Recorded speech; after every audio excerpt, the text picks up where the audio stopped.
बिस्मिल्लाहिर्रहमानिर्रहीम। अस्सलाम वालेकुम डियर स्टूडेंट्स।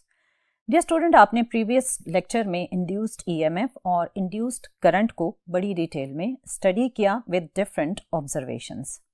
आज हम उसी कॉन्सेप्ट को कंटिन्यू करेंगे और स्टडी करेंगे नेक्स्ट टॉपिक, जिसका टाइटल है मोशनल ईएमएफ। तो चलिए स्टार्ट करते हैं।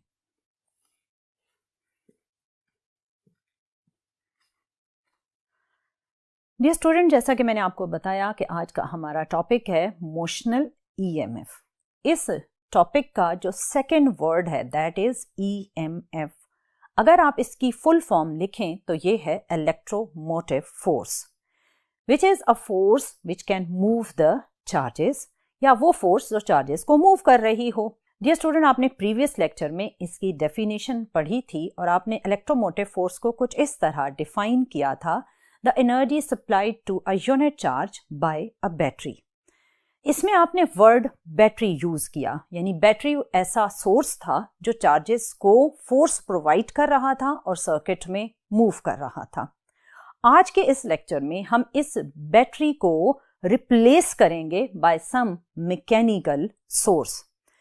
मेरा मतलब यह है कि हम अपने आज के इस लेक्चर में जो सर्किट्स ऑब्जर्व करेंगे उनमें आपको बैटरी कहीं भी नजर नहीं आएगी, लेकिन फिर भी चार्जेस सर्किट में मूव करेंगे और आपको करंट की प्रेजेंस मिलेगी। सो battery word is replaced by mechanical source. अब इस टाइटल का जो फर्स्ट वर्ड है दैट इज मोशनल। ये वर्ड रिलेटेड है motion of the conductor across the magnetic field. अभी मैंने वर्ड यूज किया कंडक्टर। अब ये कंडक्टर टर्म सिंगल वायर भी हो सकती है और एक सिंगल लूप भी हो सकता है, या फिर मल्टीपल लूप्स ऑफ कंडक्टर भी हो सकते हैं। डियर स्टूडेंट, जब आप किसी भी कंडक्टर को मैग्नेटिक फील्ड के अक्रॉस मूव करते हैं तो उसके लूप में होता है चेंज ऑफ फ्लक्स, और वो कंडक्टर एक सेल का बिहेवियर देते हुए करंट को सर्किट में फ्लो करवाता है। अगर आप इस ऑब्जर्वेशन पर गौर करें तो मैंने टर्म यूज की मूविंग कंडक्टर। अगर ये कंडक्टर रेस्ट पर हो तो आपको गैल्वानोमीटर पर कोई भी करंट नजर नहीं आएगी, लेकिन अगर इस वर्टिकली डाउनवर्ड मैग्नेटिक फील्ड में कंडक्टर मूव करे विद सम वेलोसिटी, तो इस वेलोसिटी के आ जाने से कंडक्टर में मौजूद चार्जेस मूव करेंगे because of the change of flux across the loop, और आपको सर्किट में विदाउट बैटरी एक करंट नजर आएगा। इसमें आपने देखा कि मैकेनिकली जब आपने कंडक्टर को मोशन दी तो इसकी मोशन की वजह से एक ईएमएफ कंडक्टर के अक्रॉस आना शुरू हुई और उस ईएमएफ ने एक करंट को जनरेट किया। सो डियर स्टूडेंट, आज का जो टाइटल है मोशनल ईएमएफ, बेसिकली ये एक मूविंग कंडक्टर में जनरेट होने वाली ईएमएफ से रिलेटेड है। अगर आप मोशनल ईएमएफ टर्म को डिफाइन करें तो आप इस टर्म को कुछ इस तरह डिफाइन करेंगे कि motional EMF is the induced EMF in a conductor while motion in a magnetic field due to the change of magnetic flux. Dear student, जैसे ही कंडक्टर मूव हुआ, चेंज ऑफ फ्लक्स आया और कंडक्टर में आई एक induced EMF और आपको नजर आई एक इंड्यूस्ड करंट। ये सारा ओवरऑल बिहेवियर कहलाता है मोशनल ईएमएफ। अगर आप इस पर लॉजिकली गौर करें तो इस पूरे फिनोमेना में आपको law of conservation of energy implement होता हुआ नजर आएगा। वो कैसे? वो कुछ इस तरह कि जब आप कंडक्टर को मूव कर रहे हैं तो इट मीन्स आप मैकेनिकल एनर्जी इनपुट पर दे रहे हैं और आपको आउटपुट पर एक current which means electrical energy नजर आ रही है। सो अगर आप law of conservation of energy के अकॉर्डिंग इसको ऑब्जर्व करें तो आप कह सकते हैं in this observation mechanical energy as input is converted into electrical energy as output. Dear student, इसमें जो आपने मोशनल ईएमएफ ऑब्जर्व की उसका फार्मूला कुछ इस तरह से है: E is equal to minus VBL sine theta. Dear student, ये फार्मूला किस तरह डिराइव हुआ, इसमें क्या क्या फर्दर एक्सप्लेनेशंस हैं, उसकी डिटेल में जाने से पहले आप ये एक्टिविटी ऑब्जर्व करें। डियर स्टूडेंट, आप देख रहे हैं कि आपके पास एक इनवर्ड डायरेक्शन में मैग्नेटिक फील्ड है। अब हम इस मैग्नेटिक फील्ड में एक पॉजिटिव चार्ज को प्लेस करते हैं। अभी पॉजिटिव चार्ज रेस्ट पर है, सो उस पर कोई भी मैग्नेटिक फील्ड फोर्स एक्सर्ट नहीं कर रही। लेकिन अगर आप इस पॉजिटिव चार्ज को विद सम वेलोसिटी प्रोजेक्ट करें तो ये moving positive charge according to right hand rule एक अपवर्ड मैग्नेटिक फोर्स फील करेगा और कुछ इस कर्व पैटर्न में मूव करता जाएगा। डियर स्टूडेंट, ये ऑब्जर्वेशंस आपने प्रीवियस चैप्टर्स में भी ऑब्जर्व की थी। सिमिलरली, अगर अब आप एक नेगेटिव चार्ज प्लेस करते हैं, अगर नेगेटिव चार्ज रेस्ट पर है तो कोई भी मैग्नेटिक फोर्स उस पर अप्लाई नहीं होगी। लेकिन अगर आप इस नेगेटिव चार्ज को भी विद सम वेलोसिटी प्रोजेक्ट करते हैं तो इस मूविंग नेगेटिव चार्ज पर according to right hand rule एक वर्टिकली डाउनवर्ड फोर्स अप्लाई होगी और ये वर्टिकली डाउनवर्ड मैग्नेटिक फोर्स इसको इस तरह एक कर्व पाथ में मूव करेगी। डियर स्टूडेंट, आपने ऑब्जर्व किया कि पॉजिटिव हो या नेगेटिव चार्ज हो, अगर वो किसी वेलोसिटी के साथ मैग्नेटिक फील्ड में एंटर हुआ तो उस पर अप्लाई हुई मैग्नेटिक फोर्स। अब सेम यही चीज अगर हम एक कंडक्टर में ऑब्जर्व करना चाहें तो आप जैसे ही कंडक्टर को प्लेस करोगे, अभी कंडक्टर रेस्ट पर है, तो आपके दिमाग में ये क्वेश्चन आएगा कि प्रीवियस केस में तो एक फ्री चार्ज था जो एक कर्व पाथ में मूव कर सकता था। अब इस कंडक्टर के अंदर मौजूद चार्जेस किस तरह एक कर्व पैटर्न में मूव कर सकते हैं? तो डियर स्टूडेंट, मूव कर सकते हैं, लेकिन उसके लिए आपको ये ऑब्जर्व करना पड़ेगा। अगर कंडक्टर रेस्ट पर है तो इस पर कोई भी मैग्नेटिक फोर्स अप्लाई नहीं होगी। मैग्नेटिक फोर्स को ऑब्जर्व करने के लिए पहले हम सपोज करते हैं कि इस कंडक्टर में मल्टीपल पॉजिटिव चार्जेस हैं।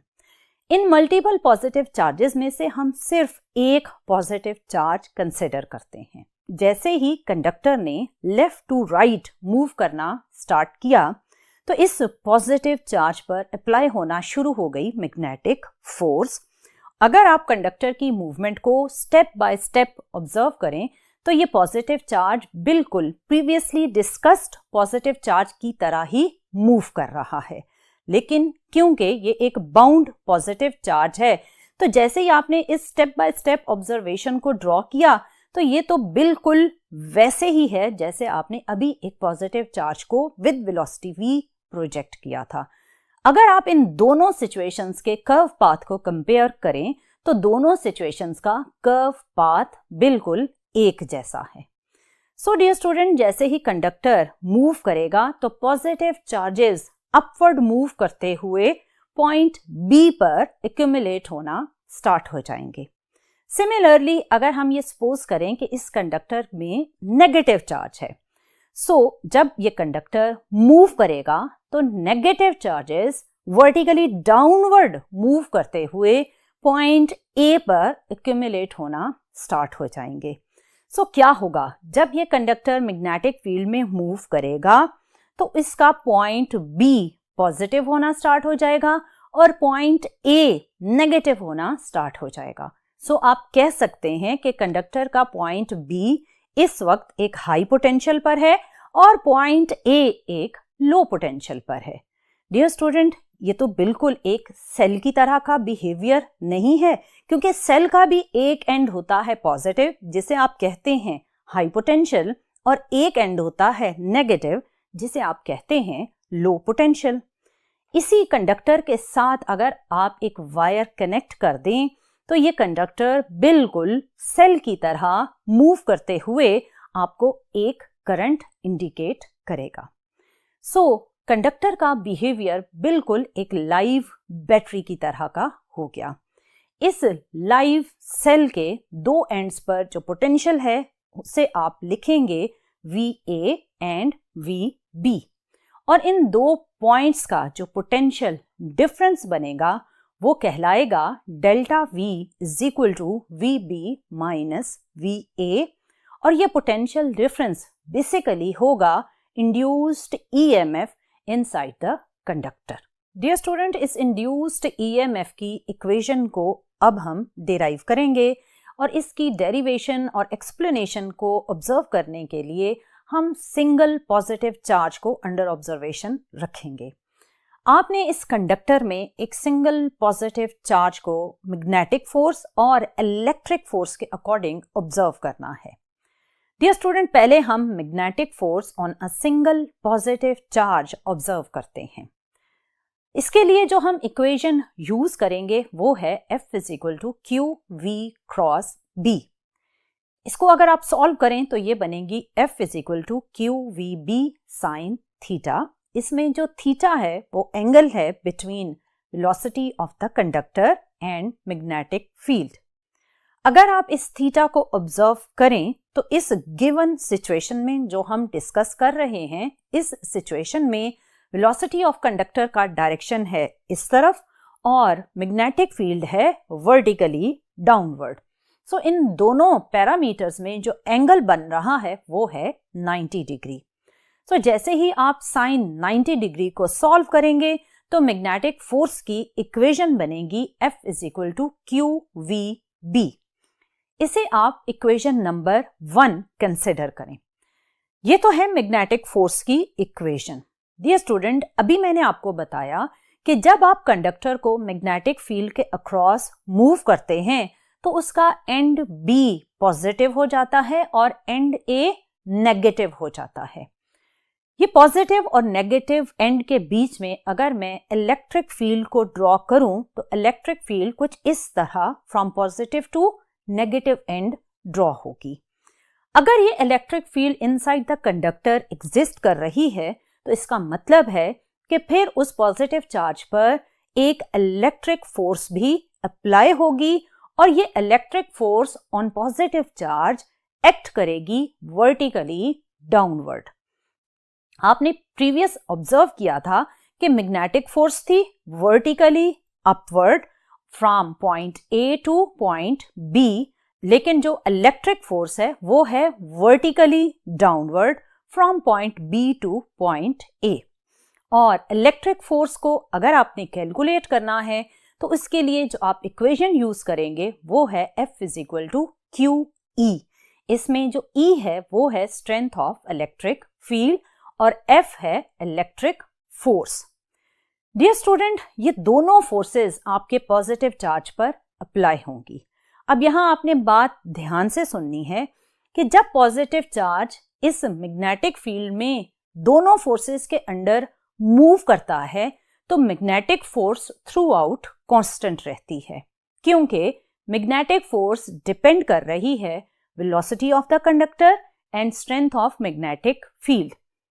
और आप इन दोनों पैरामीटर्स को चेंज नहीं कर रहे। सो जब आप इन दो पैरामीटर्स को चेंज नहीं करेंगे तो magnetic force on positive charge will remain constant and it is vertically upward from point A two point B। लेकिन जो इलेक्ट्रिक फोर्स उसके ऊपर अप्लाई होगी वो इनिशियली कम होगी, क्योंकि इनिशियली कम चार्जेस पॉइंट B पर होंगे और कम ही चार्जेस पॉइंट A पर होंगे। लेकिन विद टाइम ये चार्जेस की अमाउंट जब कंडक्टर मूव करता जाएगा तो चार्जेस की अमाउंट पॉइंट A और B पर बढ़ती जाएगी, इलेक्ट्रिक फोर्स भी बढ़ती जाएगी। सो एक वक्त आएगा जब ये इलेक्ट्रिक फोर्स मैग्नेटिक फोर्स के इक्वल हो जाएगी। ये वो इक्विलिब्रियम की स्टेट होगी जहां से आप अपनी डेरिवेशन को स्टार्ट करेंगे। मैंने अभी बताया कि इक्विलिब्रियम की स्टेज आ जाएगी जिसमें इलेक्ट्रिक फोर्स इंक्रीज होते हुए मैग्नेटिक फोर्स के इक्वल हो जाएगी। अभी आपने इलेक्ट्रिक फोर्स और मैग्नेटिक फोर्स की इक्वेशंस लिखी थी, जिनमें से मैग्नेटिक फोर्स की इक्वेशन को हमने नाम दिया इक्वेशन 1 और इलेक्ट्रिक फोर्स की इक्वेशन को नाम दिया इक्वेशन 2। इन दोनों इक्वेशंस को जब आपने इक्वेट किया इन इक्विलिब्रियम सिचुएशन तो आपके पास इक्वालिटी बनी electric force is equal to magnetic force. जब आपने इसमें इक्वेशंस को पुट किया तो इक्वालिटी बनी QE is equal to QVB। इसमें Q का फैक्टर राइट और लेफ्ट साइड पर कैंसिल हो जाएगा और जो रिमेनिंग इक्वालिटी आपके पास आएगी वो है E equals to VB। Dear student, इसे आप इक्वेशन नंबर 3 कहेंगे। ये इक्वेशन इलेक्ट्रिक इंटेंसिटी और मैग्नेटिक फील्ड और वेलोसिटी इन 3 पैरामीटर्स का रिलेशनशिप है। डियर स्टूडेंट, आपने प्रीवियस लेक्चर्स में पोटेंशियल ग्रेडियंट वाले टॉपिक में इलेक्ट्रिक इंटेंसिटी और पोटेंशियल डिफरेंस का एक रिलेशनशिप पढ़ा था और वो था E equals to minus delta V over delta R. अगर हम इस इक्वेशन को अपनी गिवन सिचुएशन पर इंप्लीमेंट करें तो डेल्टा V का फैक्टर पॉइंट A और पॉइंट B के बीच का पोटेंशियल डिफरेंस है जिसे हमने इंड्यूस्ड EMF स्मॉल e से इंडिकेट किया, जैसे एप्सिलॉन भी कहते हैं। और डेल्टा R वो डिस्टेंस है जो चार्जेस पॉइंट A से B तक जाते हुए मूव करेंगे और ये डिस्टेंस है लेंथ ऑफ कंडक्टर के इक्वल। सो इक्वेशन बनेगी E equals to minus epsilon over L। ये आपके पास इक्वेशन नंबर 4 होगी। इक्वेशन नंबर 3 आपने इक्विलिब्रियम वाली सिचुएशन से डिराइव की थी और इक्वेशन नंबर 4 आपके पास पोटेंशियल ग्रेडियंट वाले कॉन्सेप्ट से आई। इन इक्वेशंस को 3 और 4 को जब आप कंपेयर करेंगे तो आपके पास इक्वालिटी कुछ इस तरह बनेगी, minus E over L equals to VB। इसको अगर आप सॉल्व करें तो ये बनेगी E equals to minus VBL। Dear student, ये वो इक्वेशन है जिसे आप मोशनल EMF की इक्वेशन कहते हैं और in the start of the lecture जब मैंने फार्मूला ऑफ मोशनल EMF लिखा था तो वहां मैंने यही इक्वेशन लिखी थी, E equals to minus VBL sine theta. लेकिन अभी जो मैंने इक्वेशन डेराइव की इसमें मैंने लिखा है E equals to minus VBL, लेकिन इसमें साइन थीटा नहीं लिखा। उसकी रीजन सिंपल है कि हमने अभी जो सिचुएशन डिस्कस की है उसमें थीटा की वैल्यू थी 90 डिग्री और साइन 90 क्या होता है, 1 होता है। सो डियर स्टूडेंट, अभी इस सिचुएशन का अगर हम व्यू लें तो उस व्यू के अकॉर्डिंग ये आपके पास कंडक्टर का व्यू है और ये आपके पास मैग्नेटिक फील्ड लाइंस हैं। अभी अगर आप इस कंडक्टर को parallel to magnetic field move करें तो वेलोसिटी और मैग्नेटिक फील्ड स्ट्रेंथ के बीच में जो एंगल बनेगा वो बनेगा 0 डिग्री। और आप जानते हैं कि साइन 0 डिग्री क्या होता है, 0। सो इसका मतलब ये हुआ कि इस सिचुएशन में आपके इस कंडक्टर में मौजूद चार्जेस पर कोई भी मैग्नेटिक फोर्स अप्लाई नहीं होगी और ये कंडक्टर मोशन के बावजूद कोई भी करंट इंडिकेट नहीं करेगा। और इससे पहले हमने इसी कंडक्टर को perpendicular to magnetic field move किया था तो आपको मैक्सिमम करंट नजर आई थी। अगर हम कंडक्टर को ना 90 डिग्री ना 0 डिग्री बल्कि कुछ इस तरह एक इंटरमीडिएट एंगल के अकॉर्डिंग मूव करें तो इस सिचुएशन में फिर आप इंड्यूस्ड EMF की वैल्यू को किस तरह डिराइव करेंगे। इसके लिए आप इसकी वेलोसिटी के डायरेक्शन के कंपोनेंट्स ड्रॉ करें।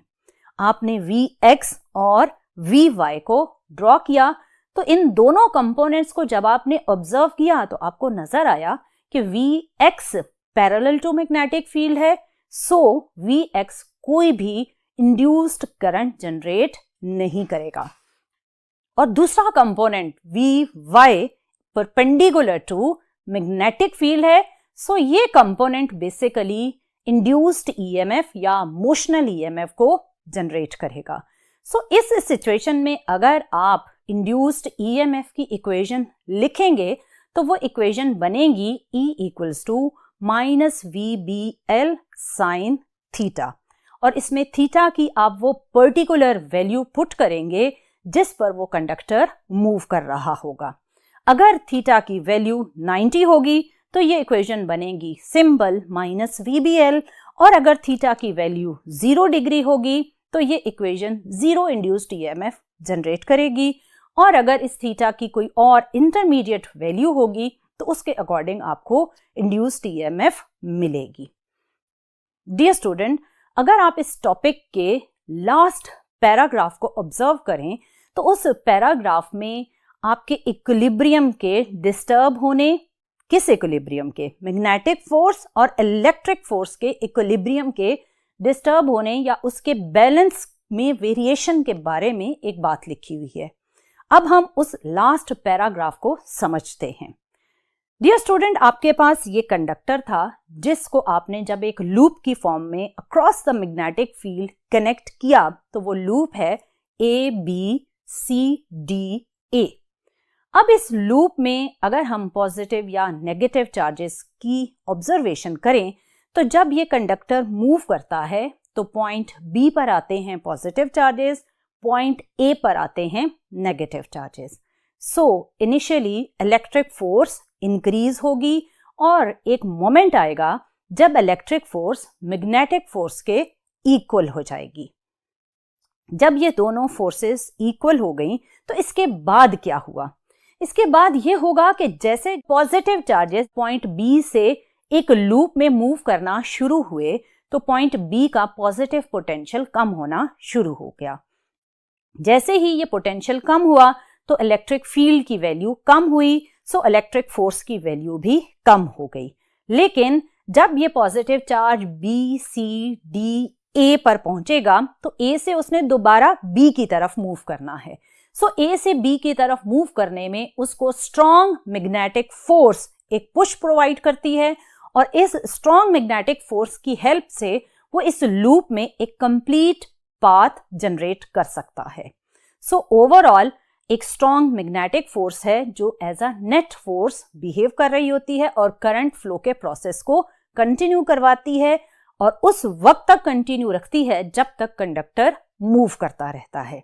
जैसे ही कंडक्टर रुका तो मैग्नेटिक फोर्स की वैल्यू 0 हुई, सो मोशनल EMF की वैल्यू भी 0 हो जाएगी। सो डियर स्टूडेंट, ये वो सारे डिफरेंट ऑब्जर्वेशंस थे जो आज के टॉपिक मोशनल EMF से रिलेटेड थे। आपने ऑब्जर्व किया कि किस तरह आपने कंडक्टर को मैग्नेटिक फील्ड के अक्रॉस मैकेनिकली मूव करके मैकेनिकल एनर्जी की हेल्प से एक इलेक्ट्रिकल एनर्जी जनरेट की और आपने इक्वेशन डिराइव की मोशनल EMF की बाय इक्विलिब्रियम सिचुएशन, जिसमें आपने इलेक्ट्रिक फोर्स और मैग्नेटिक फोर्स को इक्वेट किया। फिर आपने पोटेंशियल ग्रेडियंट की इक्वेशन की हेल्प ली और इन दोनों इक्वेशन के कंपैरिजन से आपने मोशनल EMF की इक्वेशन E = -VBL को डिराइव किया और आपने ऑब्जर्व किया कि अगर conductor perpendicular to magnetic field move करेगा तो मैक्सिमम मोशनल EMF होगी। अगर conductor parallel to magnetic field move करेगा तो 0 मोशनल EMF होगी और अगर कंडक्टर किसी इंटरमीडिएट एंगल पर मूव करेगा तो फिर आप उस इंटरमीडिएट एंगल की वैल्यू को यूज करेंगे in equation E = -VBL sin theta. So dear student, this was all about motional EMF। इंशाल्लाह आने वाले लेक्चर में फर्दर इलेक्ट्रोमैग्नेटिज्म से रिलेटेड डिफरेंट टॉपिक्स को डिस्कस करेंगे। बट